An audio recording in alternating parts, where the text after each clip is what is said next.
A balanced tank has 5 elements: substrate, cat, water, food, and livestock.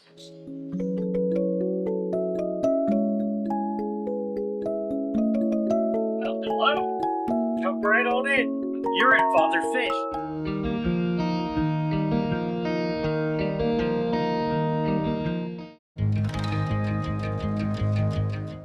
In order to create a balanced tank, it is critical to start with an empty tank, because the first thing that goes in the tank must go in the tank first, or it cannot be put in the tank.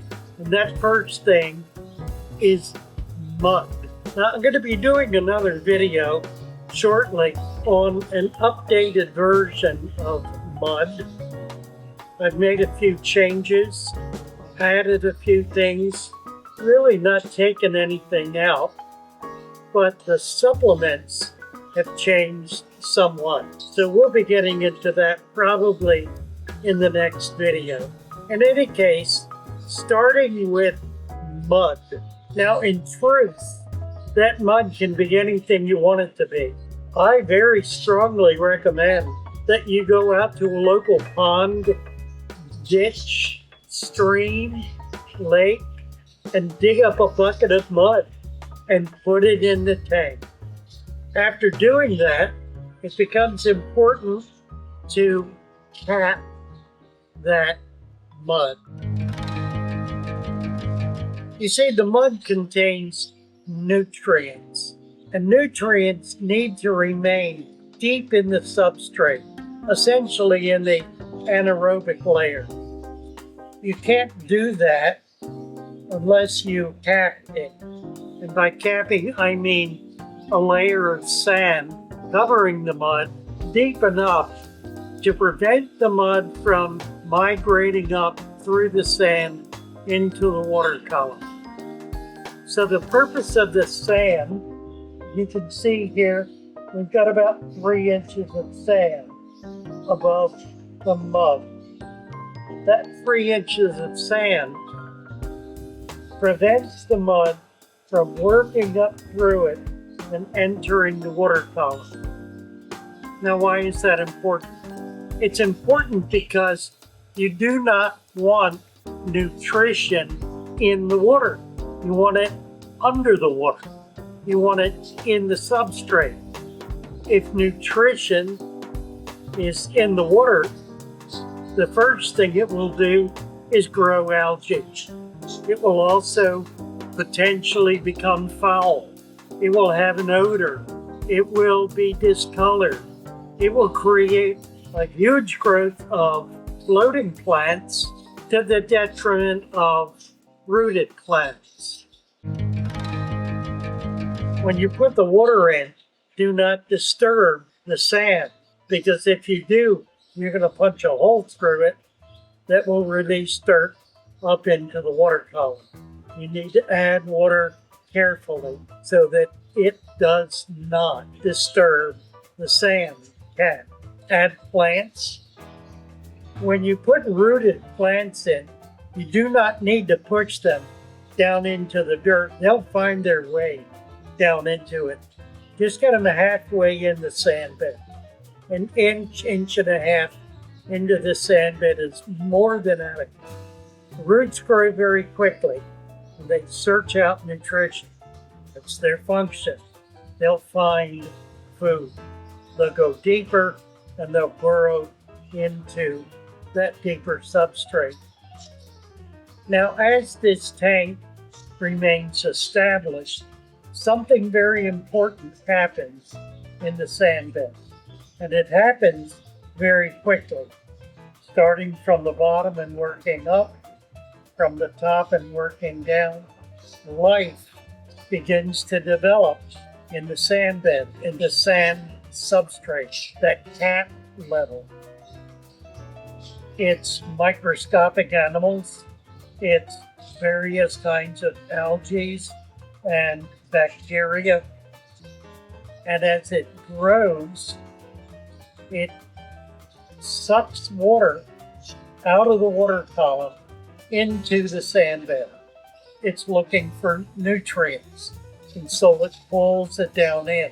Now, at the other end, some of these animals will delve down into an anaerobic layer. They'll go down for a short period of time, feed, and when they feel depleted of oxygen, they'll come back up into a more aerobic environment, into the sand bed. And then they'll go back down into the mud. And as they're doing this, they're moving that around. They're bringing mud up into the sand bed. That's why you need 2 to 3 inches, because the mud is going to migrate up. It'll do so naturally. It'll do so by virtue of the action of the animals living in the sand. Similarly, with the animals living at the top of the sand bed, they're pulling nutrients that are in the water down into that sand bed where they can feed on them. So they're creating a current. It's a very slow current, but a very serious and consistent and coherent current. A current that actually moves the nutrients that are precipitating through the water into the sand bed as they're used up by the microfauna.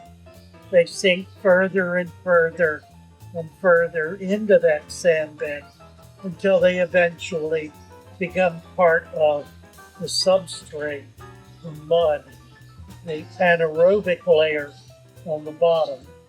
And that's how the anaerobic layer replenishes itself so that it can last year after year after year. In truth, after about a year, with pretty good plant growth, most of the nutrients that are in that mud are pretty well used up. So the system really depends on the precipitating waste matter coming down into the sand bed, being drawn into it, being burned up, used up, and precipitating further into the mud, where it begins to break down into its component parts such that plants can absorb it and take it up into the stems and leaves. So that's the basic principle. You don't need a lot of water current on the top. There needs to be some. In a heavily planted but sparsely tanked with sparse fish population, you don't need really much current at all. I like to use sponge filters because they do a good job of moving the water, and they also create their own biological filtration and help also to reduce the nutrient level that's in the water column.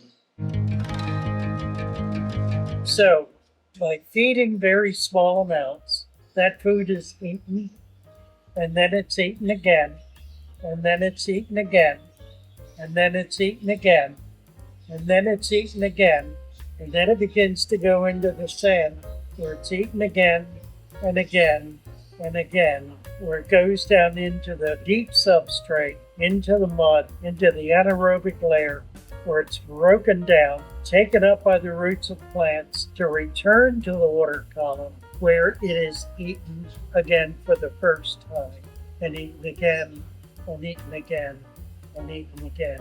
Each time a fish produces waste, 90% of what it has eaten is released as nutritious food. So it's eaten again and released and eaten again, over and over and over. The cycle, the balance.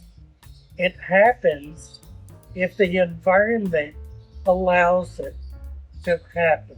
If your environment does not allow for that kind of precipitation, then you cannot have a balanced aquarium. Oh, you may have one that will go a long period of time, maybe months, But you won't have an aquarium that will last year after year, decade after decade, and will be as permanent as any pond that you see in the forest. Now, there's also the matter of light and filtration, but I'd rather keep those as separate issues because there are tremendous variables involved in deciding what kind of light to use and what kind of filtration. The system behind me has a sump. It's an overflow tank that flows down into a base sump through a filter bag with a deep sand bed and is pumped back up into the system. So it's a standalone system. Make an effort to create a genuinely balanced aquarium, and you will begin to understand the power of that aquarium to maintain its own health, the health of the fish, the health of the plants, and the ability to be utterly disease-free. You will not have sick fish. Bye for now.